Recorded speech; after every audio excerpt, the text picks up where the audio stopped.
দীর্ঘ এক যুগ পর আবারও এক টেবিলে বসতে যাচ্ছে বাংলাদেশ ও পাকিস্তান।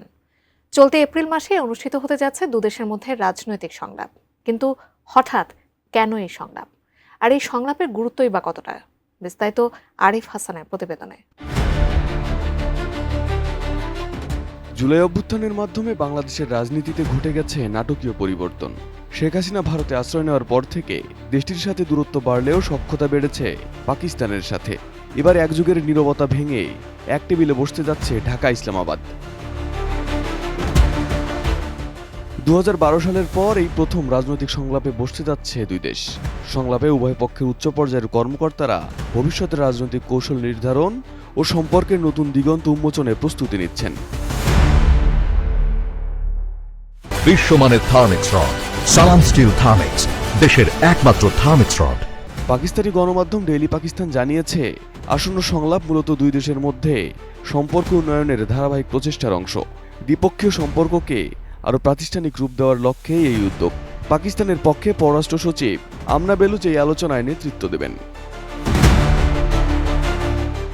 সংলাপে প্রাধান্য পাবে রাজনৈতিক, অর্থনৈতিক ও সামাজিক বিভিন্ন ইস্যুতে পারস্পরিক সমন্বয়।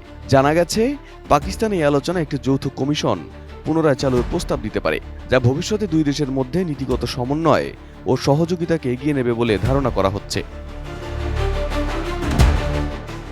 এছাড়া পাকিস্তানের উপপ্রধানমন্ত্রী ইসহাক দার আগামী 22 থেকে 24 এপ্রিল বাংলাদেশ সফর করবেন।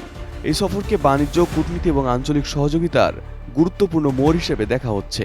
ডেলি পাকিস্তান বলছে, বাংলাদেশের রাজনৈতিক প্রেক্ষাপটে সাম্প্রতিক পরিবর্তন, বিশেষ করে ভারতের প্রভাব হ্রাস ও অন্তর্বর্তীকালীন সরকারের ভূমিকায় পাকিস্তানের সঙ্গে সম্পর্ক পুনর্গঠনের সুযোগ তৈরি হয়েছে। একই সঙ্গে চীনের বেল্ট অ্যান্ড রোড ইনিশিয়েটিভে বাংলাদেশের সক্রিয় আগ্রহ ইসলামাবাদ ঢাকার কৌশলগত ঘনিষ্ঠতা বৃদ্ধিতে ভূমিকা রাখছে।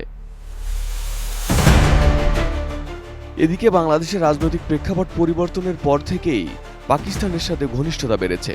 উদ্যোগ নেওয়া হয়েছে বাংলাদেশ পাকিস্তান সরাসরি ফ্লাইট চালুর। স্বাধীনতার পর প্রথম সরাসরি বাংলাদেশে ফিরেছে পাকিস্তানের জাহাজ। বেড়েছে দুই দেশের দ্বিপক্ষীয় বাণিজ্য, বেড়েছে দুই দেশের উচ্চ পর্যায়ের বৈঠক এবং চিঠিপত্র আদান প্রদান। ধারণা করা হচ্ছে, এই সংলাপের মাধ্যমে দুই দেশের দ্বিপক্ষীয় সম্পর্ক আরও দৃঢ় হতে যাচ্ছে। Arif Hasan, ATN news.